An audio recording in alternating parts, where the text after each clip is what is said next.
कथाओं का रसास्वादन किया। वो भी बड़े हमारे विलक्षण गुरु जी जो विभूति हैं हम लोगों के, उनके द्वारा आप लोगों ने कथा श्रवण किया। और आज गीता है, गीता माने भगवान इस संसार रूपी समरांगण में जो उस गीत का आचरण करता है समझो गीता गाता है। तो इस प्रकार से आज गीता है हम सबके लिए बड़ा ही सुंदर ये अवसर आया है कि गुरु जी के मुखारबिंद से हमें गीता श्रवण करने को मिल रहा है। एक घड़ी आधो घड़ी जैसा भी हो गुरु जी का प्रवचन।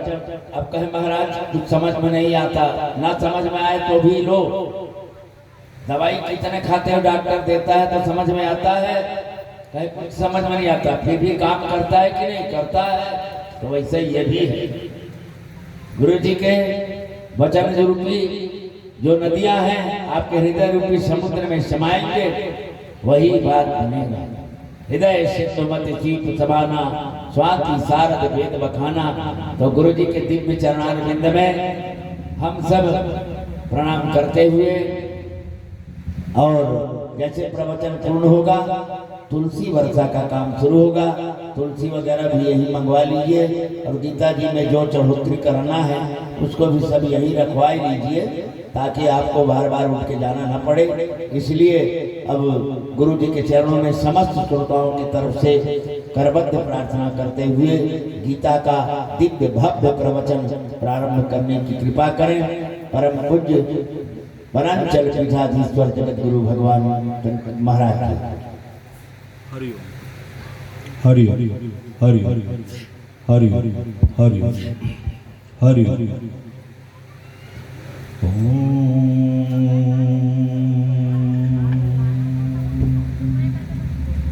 नमोस्तु रामाय सलक्ष्मणाय दिव्यै च तस्यै जनकात्मजायै नमोस्तु रुद्रेन्द्रजमानिलेभ्यो नमोस्तु चन्द्रार्कमरुद्गणेभ्यः विश्वसर्गविसर्गादिः नवलक्षणलक्षितं श्रीकृष्णाख्य परं धाम जगद्धाम नमामि तत्। श्रीशङ्कराचार्यनवावतारं विद्वद्वरेण्यं च जितेन्द्रमुख्यं कलिजुगो धर्मजुगप्रवर्तकं वन्दे श्रीहरिहरानन्दं करपात्रिणीं जगद्गुरुम्।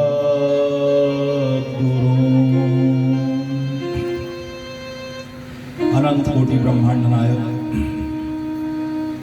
परात्पर परम ब्रह्म सच्चिदानंद आनंद कंद अघटित घटना पटियसी अकारण करुणा बरणालय देवाधिदेव महादेव श्री काशी विश्वनाथ जी महाराज नंद नंदन श्री कृष्णचंद्र के चरणों में कोट सौ नमन वंदन करते हुए राघवेंद्र सरकार भागवत भगवान श्री हनुमंत लाल जी महाराज के चरणों में कोट सौ नमन वंदन करते हुए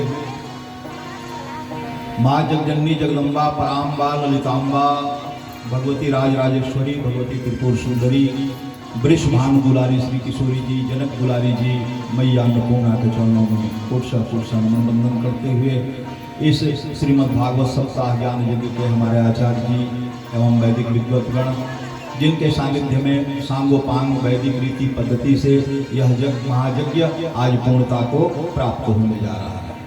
मंच पर मंचस्थ हमारे बिलासु जी महाराज जो हमारे यहाँ आगमन के हेतु भी बने, सेतु भी बने और संगीत के माध्यम से भी नित्य कथा को पुष्पित पल्लवित सुशोभित रखने का प्रयास करते हैं। परीक्षित के स्वरूप में विराजमान सपत्नीक हमारे जजमान गण, समस्त आयोजक परिवार, समस्त ग्रामवासी, नगरवासी, क्षेत्रवासी, पूर्ववासी और जहाँ तक हमारी ध्वनि जा रही हो, ध्वनि के माध्यम से भी कथा श्रवण करने वाले श्रोतागण, सभी में श्रीमन नारायण का दर्शन करते हुए, श्री सीताराम का दर्शन करते हुए, वासुदेव सर्वम के सिद्धांतानुसार कण कण में परमात्मा का चिंतन करते हुए, कण कण में नारायण का दर्शन करते हुए, सिया राम मैं सब जग जानी, करहूं प्रणाम जोड़िए जुगपानी। सभी का कोट वंदन अभिनंदन नमन करते हुए आइए, जैसी भगवत कथा की परंपरा है, दो चार बार भगवत नामोच्चारण करके अपने मन, वाणी, शरीर, जिह्वा को शुद्ध पवित्र निर्मल करें। फिर भगवान की जैसी कृपा हो, यथा समयानुकूल भगवान की कथा में प्रवेश करें। श्री राधे श्री राधे राधे श्री राधे श्री राधे श्री राधे राधे श्री राधे श्री राधे श्री राधे राधे श्री राधे श्री राधे श्री राधे राधे श्री राधे श्री राधे श्री राधे श्री राधे राधे श्री राधे श्री राधे श्री राधे श्री राधे श्री राधे श्री राधे राधे श्री राधे श्री राधे श्री राधे राधे श्री राधे श्री राधे श्री राधे राधे श्री राधे श्री राधे श्री राधे राधे श्री राधे राधे राधे राधे राधे राधे राधे राधे राधे राधे राधे राधे राधे राधे राधे राधे राधे राधे राधे श्याम मिला दे राधे राधे श्याम मिला दे राधे राधे श्याम मिला दे राधे राधे श्याम मिला दे राधे राधे राधे राधे राधे राधे राधे राधे राधे राधे राधे राधे राधे राधे राधे राधे श्री राधे श्री राधे राधे श्री राधे श्री राधे श्री राधे राधे श्री राधे श्री राधे श्री राधे राधे श्री राधे श्री राधे श्री राधे राधे श्री जय राधे जय श्री राधे राम। उपस्थित धर्मानुरागी सज्जन वृंद, माताएं, बालक वृंद, आज इस 9 दिवसीय ब्रह्म सत्र का अंतिम दिवस, एक तरह से आशीर्वाद वचन ही कहो। एक आध घंटे में गीता जी पर क्या व्याख्यान होगा। गीता जी का केवल परिचय देना है। गीता जी क्या है यह आपको परिचय कराना है। गीता जी का सार तत्व क्या है इसका बोध कराना है। श्रीमद् भगवत गीता की महिमा अनंत है, असीम है। यह भगवान के मुख से निश्रित वाणी है, उनकी वाणी है, उनका उपदेश है, जो युद्ध के मध्य में अर्जुन को भगवान ने उपदेश दिया। यह महाभारत का भी भाग है, महाभारत का भी एक अंश है। हमारे यहाँ सनातन धर्म में जीव के उद्धार के हेतु 3 मार्ग बतलाए गए, जिन्हें प्रस्थान त्रयी भी कहा जाता है। मनुष्य मात्र के उद्धार के लिए यह तीनों मार्ग बताए गए। प्रथम मार्ग है वैदिक प्रस्थान, द्वितीय मार्ग है दार्शनिक प्रस्थान और तृतीय मार्ग है स्मार्त प्रस्थान। वैदिक प्रस्थान में हमारे जितने उपनिषद आदि हैं, वेद आदि हैं, यह वैदिक प्रस्थान है। तो यह सबके लिए सुलभ नहीं है, यह विशिष्ट लोगों के लिए सुलभ है। उपनिषदों का सब अध्ययन नहीं कर सकते, वेदों का सब अध्ययन नहीं कर सकते, यह विशिष्ट लोगों के लिए उपलब्ध है। दूसरा है दार्शनिक प्रस्थान। दार्शनिक प्रस्थान में ब्रह्म सूत्र आदि हैं, इसमें भी सभी का प्रवेश नहीं है। यह भी विद्वानों के लिए है, बुद्धिजीवियों के लिए है, सभी के लिए नहीं है। अंतिम तीसरा मार्ग जो है वह अस्मार्थ प्रस्थान है। अस्मार्थ प्रस्थान में श्रीमद् भगवत गीता है। यह सब के लिए उपलब्ध है, सर्वसुलभ है, जाति वर्ग समाज सब भेदों से रहित, सबसे ऊपर, सबका उद्धार कल्याण करने के लिए तत्पर है, प्रस्तुत है। देखो उपनिषदों में मंत्र हैं, ब्रह्म सूत्र में सूत्र हैं, और भगवत गीता में जो हैं वह श्लोक हैं। इन श्लोकों का गहरा अर्थ है, जब इसमें डुबकी लगाओगे तो इनका गहरा अर्थ है। इन्हें सूत्र भी कहा जा सकता है, सूत्र भी कहने में कोई अतिशयोक्ति नहीं है। हमने अभी बताया कि उपनिषद अधिकारी लोगों के लिए है, ब्रह्म सूत्र विद्वानों के लिए है, और श्रीमद् भगवत गीता जो है यह सब के लिए है, सर्वसुलभ है, जन सुलभ है। यह किसी वर्ग विशेष के लिए नहीं है, किसी देश विशेष के लिए नहीं है, किसी समुदाय विशेष के लिए नहीं है।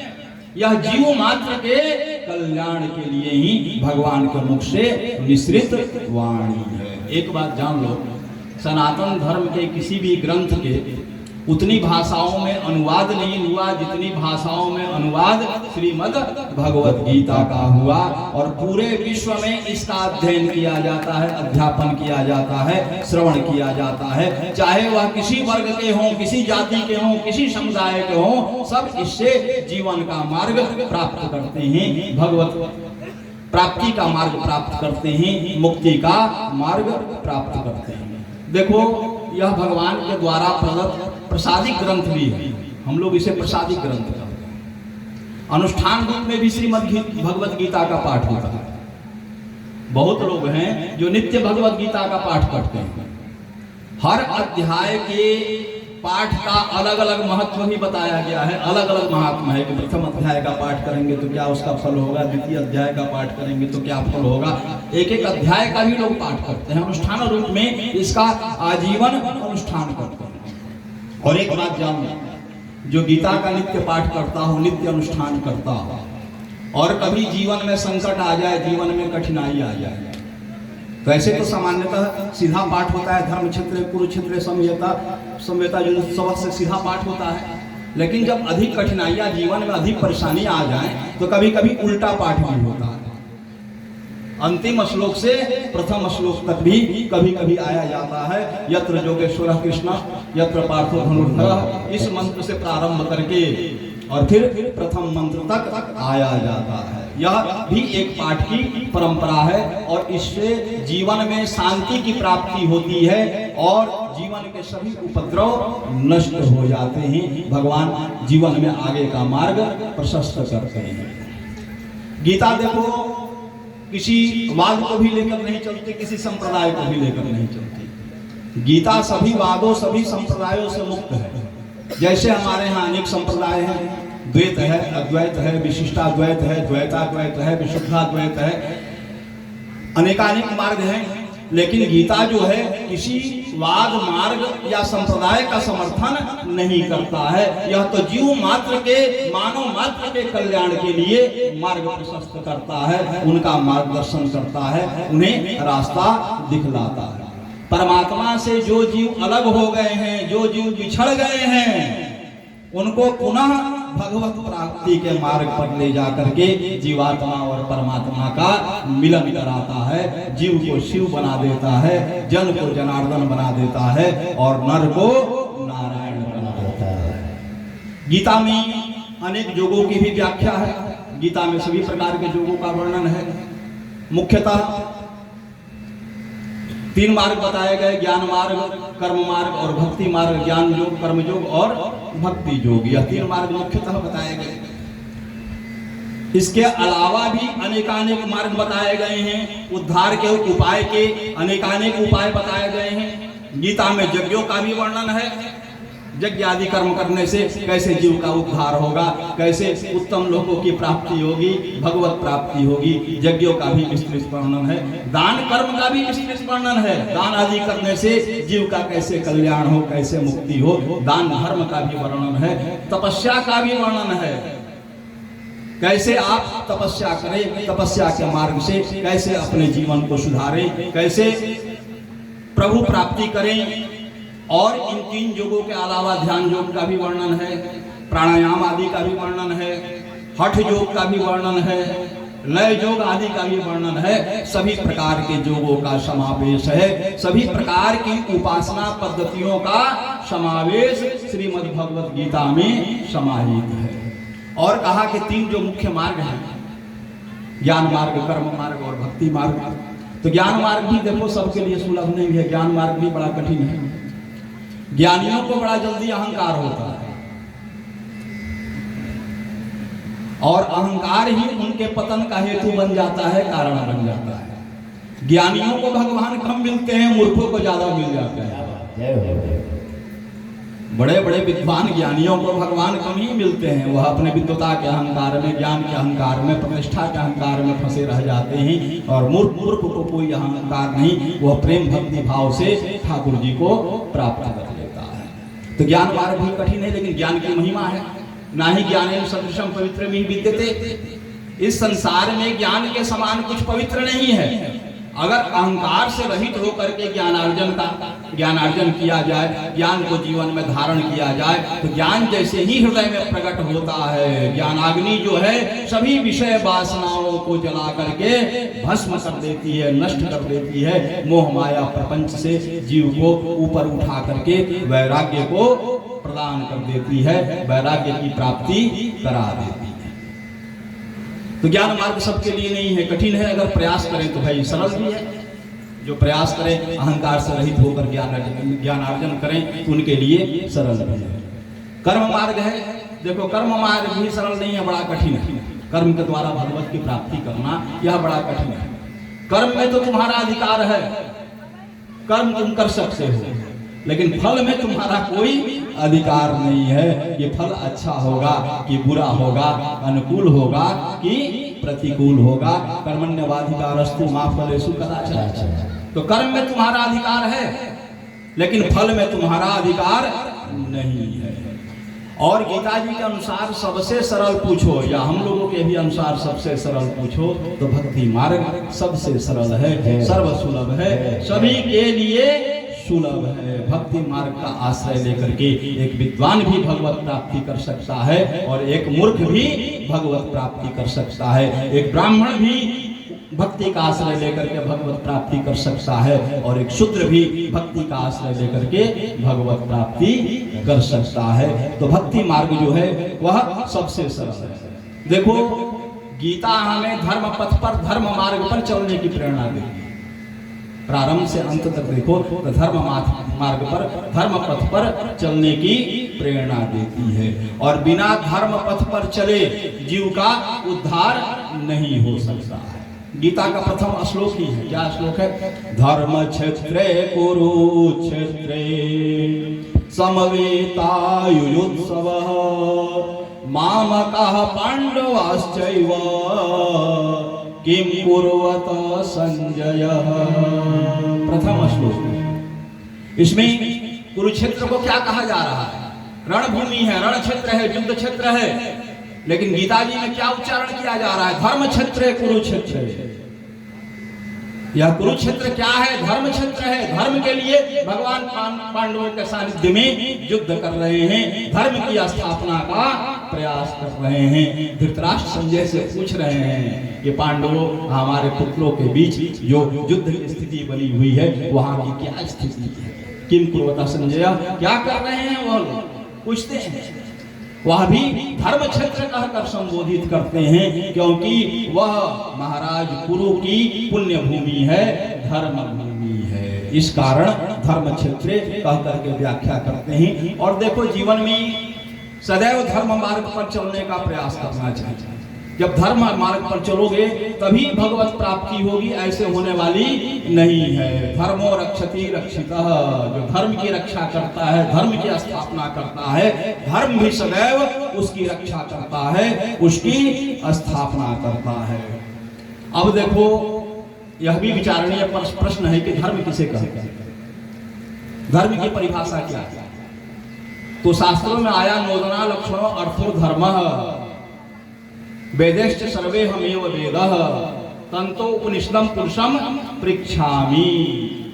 जो हमारे वेद शास्त्र पुराण भगवत गीता जिन कार्यों को करने के लिए आदेश करते हैं कि इन कार्यों को करो, ऐसा जीवन जियो, वही धर्म है। और जिन कार्यों को करने के लिए मना करते हैं कि इन कार्यों को मत करो, इन कार्यों से बचो, बुरे आचरण से बचो, नशाखोरी से बचो, दुष्चरित्रता से बचो, जिन कार्यों से बचने के लिए कहते हैं वही अधर्म है, वही पाप है। उन कर्मों से बच करके पुण्य कर्मों को संचित करना चाहिए, धर्म मार्ग पर बढ़ना चाहिए। गीता जी भी यही उपदेश करते हैं। गीता जी में भी भगवान अर्जुन को यही उपदेश करते हैं। अर्जुन को क्या कहते हैं? तस्मा शास्त्रम प्रमाणम ते कार्या कार्य व्यवस्थित हो। हे अर्जुन, हमारे धर्म शास्त्र वेद पुराण आदि जिस मार्ग का निर्देशन करते हैं, जिस मार्ग पर चलने को कहते हैं, वही धर्म है, उसी के अनुकूल चलना चाहिए। और देखो, संस्कृत का एक बड़ा ही प्रसिद्ध श्लोक भी है, शास्त्राणि यत्र गच्छन्ति तत्र गच्छन्ति मानवा और मतयो यत्र गच्छन्ति तत्र गच्छन्ति वानराः। कहा कि जो शास्त्र की मति बुद्धि के अनुसार चलता है, शास्त्र के अनुसार जीवन यापन करता है, वेदानुसार जीवन यापन करता है, उसे हमारे यहाँ मानव कह करके पुकारा गया है, मनुष्य की संज्ञा दी गई है। और जो अपने मन से मनमाना जीवन जीता है, उच्च श्रृंखल जीवन जीता है, विलासतापूर्ण जीवन जीता है, किसी की सुनता नहीं, वैसे लोगों को हमारे यहाँ वानर की संज्ञा दी गई है, वानर कह करके पुकारा गया है। अब यह आपके ऊपर निर्भर करता है कि आप मानव की संज्ञा में जीवन जीना चाहते हो या वानर की संज्ञा में जीवन जीना चाहते हो। देखो, हम लोग तो संपूर्ण भारतवर्ष में घूमते हैं, कहीं कहीं आजकल तो नास्तिकता का दौर है भाई, कलयुग है, कली धर्म सभी जगह प्रबल है, नास्तिकता का दौर है। कहीं कहीं लोग हम लोगों से यह भी कहते हैं कि महाराज हम धर्म को नहीं मानते, हम धर्म को मानते ही नहीं। वैसे लोगों से हम लोग पूछते हैं कि अच्छा एक बात बताओ, धर्म को नहीं मानते हो तो क्या अपनी बहन से विवाह करोगे, बेटी से विवाह करोगे? लोग कहते हैं महाराज कैसी बात कर रहे हो भाई, क्यों नहीं करोगे? तुम्हें यह ज्ञान कौन देता है कि यह माता है, यह पत्नी है, यह बहन है, यह बेटी है, यह भगनी है, किसके साथ क्या व्यवहार होना चाहिए, किसका कैसे सम्मान होना चाहिए, कैसे आदर होना चाहिए, यह ज्ञान तुम्हें कौन देता है? यह ज्ञान आपको आपका धर्म प्रदान करता है। जिस दिन जीवन से धर्म निकल जाएगा, मनुष्य को पशु बनने में कोई देर नहीं है, कोई विलंब नहीं है। यह धर्म ही है जो जीव को पशुत्व से ऊपर उठा करके मनुष्यत्व प्रदान करता है, और जो ज्यादा संयमित होकर के अधिकाधिक धर्म आचरण को जीवन में धारण करता है, तो मनुष्यत्व से भी ऊपर उठा करके देवत्व को, ब्रह्मत्व को प्राप्त करा देता है। जिस दिन जीवन से धर्म निकल जाएगा, मनुष्य को पशु बनने में कोई विलंब नहीं है। पशु थोड़े पहचानते हैं कि कौन बहन है, कौन बेटी है, उनके जीवन में कोई मर्यादा नहीं। धर्म के कारण ही आपके जीवन में मर्यादा का आगमन है। तो धर्म के बिना कोई भी जीव इस संसार में एक पग नहीं चल सकता है। आप कहते हो कि हम धर्म को नहीं मानते, हम आपको कथा सुना रहे हैं। लिट्टीपुर में शरीर तो नश्वर है, एक न एक दिन नष्ट होना है, कहीं न कहीं नष्ट होगा। मान लो हमारा शरीर लिट्टीपुर में नष्ट हो गया, किसी खेत में मेरी खोपड़ी पड़ी हो, आप उधर से आ रहे हो और आपके पांव से हमारी खोपड़ी टकरा जाए, तो आप क्या करोगे? घर जब आओगे तो घर में प्रवेश नहीं करोगे, पत्नी को, बेटी को, बहन को आवाज लगाओगे कि एक बाल्टी पानी लेकर के आओ, और पानी लेकर के आएगी तो वस्त्र सहित स्नान करोगे। ये नहीं सोचोगे कि महाराज की खोपड़ी है। उस समय तो यह दिमाग में आएगा कि अस्थि का स्पर्श हो गया, मसान का स्पर्श हो गया, खोपड़ी का स्पर्श हो गया, वस्त्र सहित, कपड़ा सहित स्नान करोगे, तब घर में प्रवेश करोगे। और शंख भी एक हड्डी है, शंख भी एक अस्थि है। समुद्र के भीतर जब वह रहता है, उसके भीतर जीव रहता है। शंख निकालने वाले समुद्र से शंख को निकालते हैं, जीव को शंख से बाहर निकाल करके साफ सुथरा बना